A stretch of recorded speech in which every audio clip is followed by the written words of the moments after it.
O eto, iwanan natin yan. Pumunta tayo kay Manang Aimee, mga kababayan.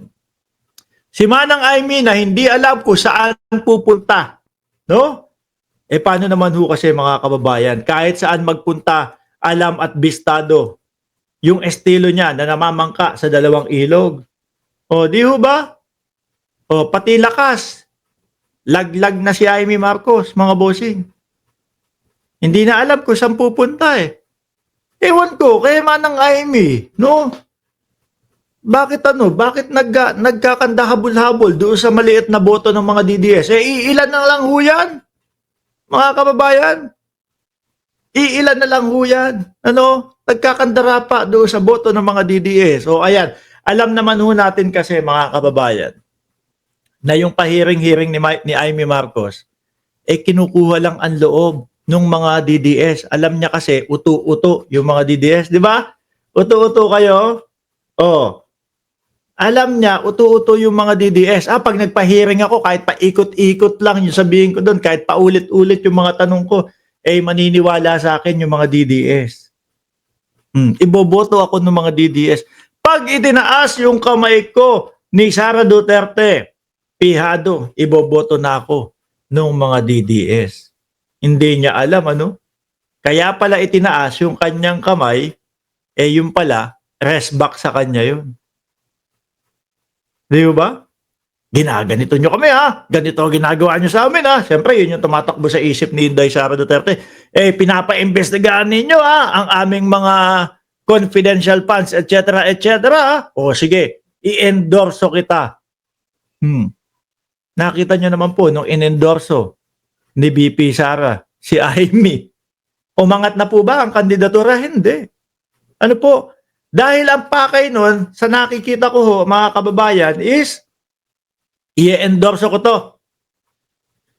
Kasi, pag in-endorso ko to, aayawan to nung mga sumusuporta sa gobyerno. Aayawan to nung mga loyalista. Matatalo si Aimee Marcos. Kaya yung dalawa na ho na yan, nag-ano na lang yan, nagpa-plastika na lang ho yan. Mga bossing. Nagpa-plastika na lang ho ba yan? Tingnan nyo naman si Manang Aimee. Biruin mo. Doon sa unang press conference ni BP Sara, ano sinabi ni BP? Sabi niya, pag hindi kayo tumigil, sinabi daw sa kanya, pag hindi kayo tumigil, huhukayin ko yung bangkay ng tatay mo. Itatapon ko sa West Philippine Sea. Diba? Nilulunok ni Aimee Marcos yun. Mga kababayan, ako, sabihin mo sa tatay ko, huhukayin ko yung bangkay ng tatay mo. Itatapon ko sa magkakaalaman tayo. Pero si Aimee Marcos, okay lang sa kanya. Andun pa din ho hanggang sa ngayon. Sabihan yung kapatid na hindi binigay yung relos, hinihingi nung bata. Akala mo naman yung bata is yung mga tipong 5 taon, 6 na taong gulang, mga kababayan.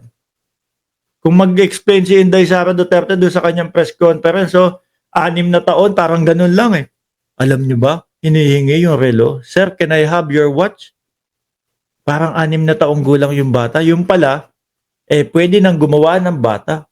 Nung hindi daw ibinigay ng ating Pangulo, gusto daw putulin yung ulo ng ating Pangulo.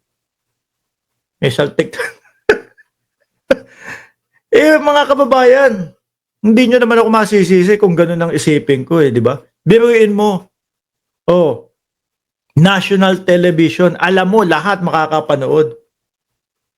Bilang isang vice-presidente, sasabihin mo, puputulin ko, gusto ko putulin yung ulo niya di ba? Ay, nako, tapos sasabihin ng mga DDS, matalino si BP. Basahin ko ito, mga kababayan. Aimee, nilaglag na ng lakas. Sabi, wala na. Tuluyan ng nilaglag ng lakas Christian Muslim Democrats, lakas CMD, ang kapatid ni Pangulong Ferdinand Bongbong Marcos Jr. na si Senadora Aimee Marcos sa senatorial slate ng Alyansa para sa Bagong Pilipinas. Alam nila mga kababayan, walang pupuntahan si Aimee. At alam nila, mga bossing, parang kiss of death na din si Amy. Na kapag ka nabahiran ng Amy Marcos, yung ating mga kandidato, lalo tayong lalagapak. Di ba, Ma'am Ophel, Christian Burr at Edgardo Sebienyese, hindi kasi tunay na Marcos si Amy. Totoo ba? Sa National Assembly ng nasabing partido kahapon, inatasan ni House Speaker Romualdez na siya ring pangulo ng nasabing partido ang kanilang mga kapartido na siguraduhin ang panalo ng 11. 11 na lang. No? Dapat sabihin mo na, 10 na lang. Tanggalin mo na din yung bilyar. Oh. Please lang, please. Straight alyansa. Diinan natin lahat sila. Walang iwanan dito. Ang gusto ng ating mahal na Pangulo, they are our true partner. Ako ho, kahit ho ako, mga kababayan, ay sumusuporta kay Pangulong Bongbong Marcos. Hindi ho ako magto-12-0. No? Hindi ho ako magto-12-0. Maaari may iboto ako 5 doon sa alyansa. Pero ang sigurado ho ako, wala ni isa sa PDP, mga bossing. Yung PDP, ano lang naman gagawin yan? Ano? Araw-araw ginawa ng Diyos, pangangampanya, mga kababayan. Ano? Paulit-ulit siya sabi, ilalabas si dating Pangulong Duterte. Yung mga plataforma de gobyerno nila, ilalabas si dating Pangulong Duterte. Pinapaasa yung mga uto-uto ng mga DDS. Umaasa naman. Hoy, Mark Ramos, sa Setyembre lalabas na ang dating Pangulong Duterte. Di wow. Lalabas na daw. Sabay dadramahan sila ni Bungo. Ang sasabihin ni Bungo, inaresto siya, wala akong sapatos, walang tsinelas, ang lamig-lamig doon. Makita mo yung picture ni dating Pangulong Duterte habang ibinabiyahe doon sa dahig, nakasapatos pa. Hindi ho ba, mga kababayan? Nakasapatos pa. Yung magiging boto ko, malamang meron 5 sa alyansa, pero 0 sa PDP. Wala naman. Tingnan mo nga yung Robin Padilla, na biktima na tayo nun. Di ba? Ano pa kaya yung Ipi Salvador, mga kababayan? Yung Robin Padilla, sabi nagbasa, napakahaba ng English na binasa. Siguro ilang minuto din umabot yun, may 2 minuto. Binabasa yung libro na English. Kadebate si Coco Pimentel. Nung natapos niyang basahin yung English na libro, ano sagot sa kanya ni Pimentel? Napakaganda po ng inyong sinabi. No? Pero hindi po yan at malayo po yan sa pinag-uusapan natin. Diba? Ganyan lang ho sila sa PDP, mga bossing. Ika nga, pinabili ng suka. Sabi ni Sala Pakan, binoto mo si Robin Hood. Mark, diba? Oo, nagsisisi ako. Bakit ko binoto yun? Di ba, mga kababayan? Hanggang ngayon, matatapos na ang termino. Nasa kalagitnaan na din ang termino ni Robin Padilla. Ano na po ang naipasikat sa atin? Ano na po ang naipangalandakan sa atin? Wala. Meron gustong ipasang bill. Anti-dynasty. Anti-dynasty yung gusto niyang maipasang bill niya. Anak ng tinapa. Nung narinig kay Inday Sara Duterte, 3 Duterte po ang tatakbo sa pagkasenador. Sabi, okay po yan sa atin. No, mas madami po tayong magiging kakampi. Yung gusto niya na maipasang bill, ayaw nung kamag-anak. Ayaw nung magkakapatid-kapatid. Tapos okay, pag Duterte, yung exempted? Di ho ba? Kaya, sorry, PDP, yun, si Marcoleta, nasa PDP. Si Boy, there is no such as West Philippine Sea. Tapos ano pangalan nun?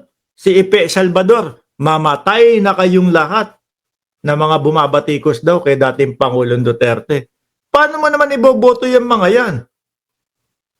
Di ba? Yung Jimmy Bondoc naman, sabi? Kapag ka nakabalik si Inday Sara Duterte, wag natin pagbuksan yung mga bumabatikos. Ganun pala kayong maggobyerno. Kapag ka hindi kayo ang ibinoto, pag hindi kayo ang sinuportahan, re-resbakan ninyo. Ang galing. Kawawa ang mamamayang Pilipino. Di ba? Si Pangulong Bongbong Marcos, alam niya ang Davao, hindi niya baluarte. Pero ano po, pagkatapos ng mautog na Davao, nag-inaugurate ng yung pagbubukas ng kalsada. Pasasabihin ng mga DDS, ano yun, biglang nag-inaugurate nung pagsasaayos ng kalsada? Ano yun, isang araw lang ayusin yung mga kalsada? Isang araw lang gawin yung mga patubig? Isang araw lang naayos na lahat ng dokumento at papeles ng mga kalupaan ng mga magsasaka? Kahit hindi niya baluarte yan, kasama sa pinagseserbisyuhan niya yan. Di ba? Ang paggogobyerno hindi hindi pagganti o pagbawi, mga kababayan. Ang paggogobyerno, kahit ayaw ka nung mga yon, patunayan mo na dapat magustuhan ka nila. Tingnan nyo yung mga yan. Tapos araw-araw na ginawa ng Diyos, makikita natin yung kanilang ipinaglalaban mga kababayan. Panay lang maririnig nyo dyan, mga Duterte. Ililigtas. Ano kayo, Superman? Paulit-ulit kayo doon sa inyong plataforma de gobyerno. Si Duterte. Ipagdasal natin si Duterte, si dating Pangulong Duterte. Anak ng tinapay yung ipinagdasal nyo. Yung gusto nyo ipagdasal, minumura yung pagdadasalan nyo. Di wow. Good luck sa inyo kung pakinggan kayo niyan. Di ho ba?